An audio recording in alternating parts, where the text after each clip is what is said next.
नमस्कार। मैं chief editor anti corruption India news से आज कानपुर के पुलिस कमिश्नर ऑफिस में मौजूद हूँ और मैं देख रहा हूँ यहाँ पे कुछ पीड़ित मौजूद हैं और मैं जानना चाहूँगा जो पीड़ित मेरे बीच मौजूद हैं इनका क्या प्रकरण है। और मैं देख रहा हूँ एक संस्था कानपुर की है, द फेथफुल हैंड, उसके पदाधिकारी भी मौजूद हैं। मैं जानना चाहूँगा इस संस्था में क्या कार्य होता है और इनका क्या कार्य है। आज किस कार्य के लिए यहाँ पे कमिश्नर ऑफिस आए हुए हैं? आपका क्या नाम है? विभू सिंह नाम है हमारा। जी, आप यहाँ पे कमिश्नर ऑफिस आप आए हैं, आपका क्या मामला है और क्या अवगत कराने आए कमिश्नर साहब को? सर देखिए, हम कानपुर में एनिमल और ह्यूमन रेस्क्यू पे काम करते हैं। जो रोड साइड प्रताड़ित लोग हैं या कैसे भी है जिनके साथ अन्याय होता है। 3 महीने पहले हमें एक केस मिला था। एक पुष्पा देवी है, रामा देवी की रहने वाली। उनका बेटा उनके साथ मारपीट करता है। उसने बाथरूम पे और अन्य सेंसिटिव जगह पे घर में सीसीटीवी कैमरे लगा के रखे हैं, जिसकी वो वहाँ से सीसीटीवी रिकॉर्ड करके उसको सोशल मीडिया पे वायरल करता है, जो बहुत ही आपत्तिजनक है, जैसा कि हमने डेटा में सारा लगा रखा है। पुलिस कमिश्नर सर के पास हम इसलिए आए हैं कि इनकी थाने में कोई सुनवाई नहीं होती है। सीनियर सिटीजन में इनकी माता जी पुष्पा देवी जो हैं, वो ओपन हार्ट सर्जन है, सर्जरी हुई है उनकी। कल उनके साथ मारपीट हुई, उनको हॉस्पिटलाइज करना पड़ा। प्रेजेंट टाइम में वो घर पे बेड रेस्ट पे है। उसका रीज़न सबसे बड़ा ये है कि थाने में इनकी कोई सुनवाई नहीं होती है। सीनियर सिटीजन कोर्ट में उन्होंने उनको ऑर्डर किया था कि बेटा उनको 7500 रुपये हर महीने देगा, और पुलिस को उसमें मेंशन किया था कि वो वहाँ पे जाके सारी चीज़ें उनको उपलब्ध कराएंगे, सुविधा जिस तरह की भी है। हालांकि उस पर कोई काम नहीं हुआ आज के टाइम। ये प्रकरण आपके संज्ञान में कब आया और इस प्रकरण में आपने क्या कार्रवाई करी, इससे अवगत कराएं। सर ये प्रकरण आज से 3 महीने पहले हमारे संज्ञान में आया था। तो सबसे पहले हम सीएम ऑफिस गए, कालीदास मार्ग लखनऊ, माता जी को लेके।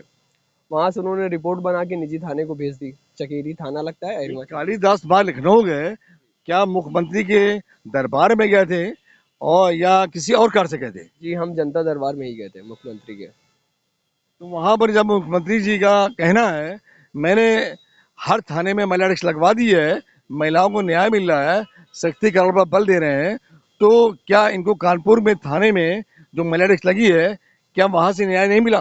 सर न्याय मिला होता तो हम कमिश्नर ऑफिस क्यों आते, या फिर हम कालीदास मार्ग क्यों जाते अगर हमें वहां से न्याय मिल जाता। तो कालिदास मार आप गए मुख्यमंत्री के दरबार में, जनता दरबार में, वहां पर उनको क्या अवगत कराया? सर वहाँ पे हमने उनको सारी समस्या बताई। हालांकि मुख्यमंत्री जी नहीं मिले। वहाँ पे जो और उनके प्रोटोकॉल्स थे जो वहाँ पे सारी चीज़ें देख रहे थे, उनसे हमारी बात हुई। उन्होंने हमारी कंप्लेंट रिसीव कर ली और उसके बाद उन्होंने थाना चकेरी को ही वो फॉरवर्ड कर दी। और जैसा कि चकेरी थाने में उन्होंने अपना जो हर एक कंप्लेंट पे वो इशू डाल देते थे कि एक पारिवारिक मसला है और कोई कार्रवाई की ज़रूरत नहीं है। तो मेरा कहना सिर्फ इतना है कि पुलिस प्रशासन क्यों है। लेकिन जब वहां से आप गए, वहां से आदेश भी हुआ, उसका रिएक्शन क्या हुआ, क्या एक्शन हुआ, क्या कार्रवाई हुई, ये अवगत कराएं। सर उस पर कोई कार्रवाई नहीं हुई। उन्होंने सिंपली इसको पारिवारिक मुद्दा बता दिया कि पारिवारिक मसला है, आपसी का झगड़ा है, और आगे कोई कार्रवाई की ज़रूरत नहीं होती है, ऐसा उन्होंने रिटर्न में लिख के दिया। उनके आईजीआरएस पोर्टल के थ्रू हमारे पास ये सूचना आई। तो मैं सर सिर्फ इतनी बात पूछना चाहता हूँ, पारिवारिक मसला है उसके लिए कोर्ट है। कम से कम अगर कहीं अशांति हो रही है या फिर कहीं वायलेंस हो रहा है तो उसको रोकना किसका काम है? पुलिस का ही काम है ना। किसी के साथ मारपीट हो रही है उसको कौन रोकेगा? किसी के साथ उसके सोशल मीडिया पे खराब तरह के फोटोज और ये सब चीजें वायरल की जा रही हैं, उसको कौन रोकेगा? ये सारी चीजें बाइक। फर्दर आप मेरे कहने पर पर्पस है कि आपने इतनी कार्रवाइयाँ कराई, आपने जो आपकी संस्था है, संस्था के द्वारा इनकी आपने हेल्प की है, उसमें अभी तक इनको क्या रिलीफ मिला? सर इनको कोई रिलीफ नहीं मिला।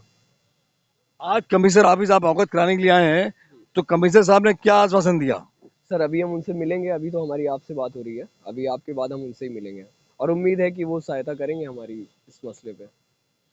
चलिए, इनका कहना है कि इतनी कार्रवाइयाँ करने के बाद आज फिर कमिश्नर के पास आए हुए हैं। अब देखना होगा कमिश्नर किस तरह इनको न्याय दिलाते हैं। अब मैं उस पीड़िता जो मेरे पीस मौजूद है, मैं उससे जानकारी करूंगा इनका क्या प्रकरण है, क्या मामला है। जरा आप इधर आइए, आप उधर आइए। मैडम, आपका क्या नाम है? मेरा नाम अनुजा है। क्या नाम बताया? अनुजा बताया, अनुजा प्रजापति। अनुजा प्रजापति। ये मैडम हमारे यहाँ आज हमारे चैनल के माध्यम से अपनी बात को रख रही हैं और मैं इनकी बात को भी यहाँ के आला अधिकारियों को अवगत कराऊंगा। तो मैं इनसे जानना चाहूँगा कि इनका क्या प्रकरण है, ये विवाद किस तरह का है और वो कौन लोग हैं जो आपको हरेसमेंट कर रहे हैं, परेशान कर रहे हैं। हाँ, वो कौन लोग हैं जो आपको परेशान कर रहे हैं और समस्या आपकी। ये हमारे बड़े भाई भाभी हैं, अमित प्रजापति, और हमारी भाभी इलाहाबाद सागंज की ट्विंकल प्रजापति। इनका मेन मुद्दा था माता को मारना पीटना, घर से बाहर निकालना।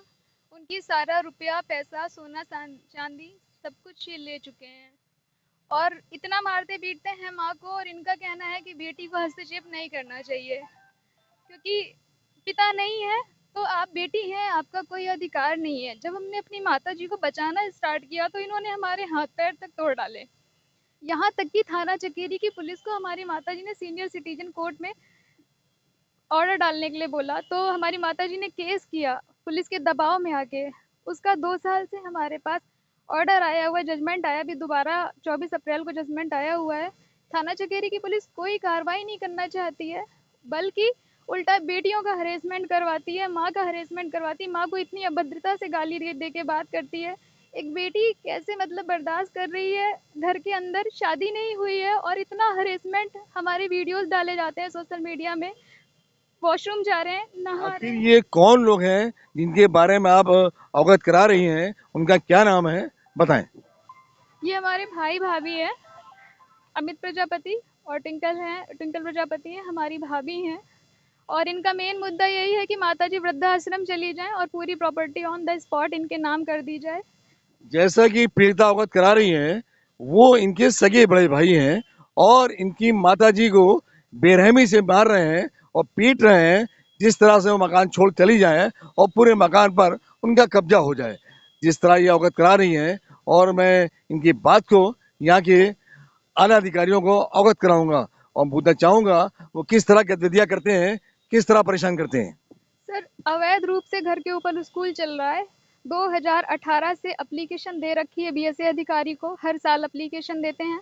बीएसए अधिकारी भी कोई कार्रवाई नहीं कर रहे हैं। छोटे छोटे बच्चों के सामने, स्कूल के सामने माँ बहन की गालियाँ दी जाती हैं, मारा पीटा जाता है। यहाँ तक कि हम लोग के नहाने धोने से लेके तक के वीडियो तक ये लोग बनाते हैं।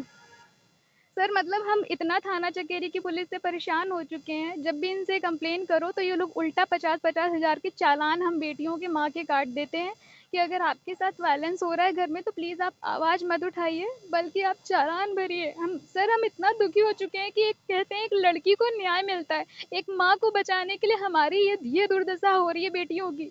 एक माँ को न्याय नहीं दे पा रहे, वृद्ध माँ को जिनका सब कुछ है। हम बेटियों की ज़िंदगी बर्बाद की जा रही है इस तरीके से। जिस तरह ये अवगत करा रही हैं, इनकी मैरिज भी नहीं हुई है और इनका फ्यूचर खराब करने का प्रयास किया जा रहा है, वो भी इनके बड़े भाई के द्वारा।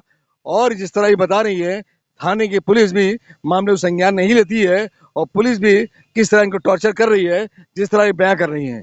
इस तरह से आज जो मैं देख रहा हूँ समाज में जो चल रही है गतिविधियां पुलिस की, और किस तरह पुलिस न्याय दिला रही है जनता को, और ये अपनी बात से बयां कर रही है। और मैं जानना चाहूंगा हमारे चैनल के माध्यम से और क्या बताना चाहेंगी। मैं आपकी बात को यहाँ के मुख्यमंत्री को अवगत कराऊंगा, यहाँ तक के आला अधिकारियों को भी अवगत कराऊंगा।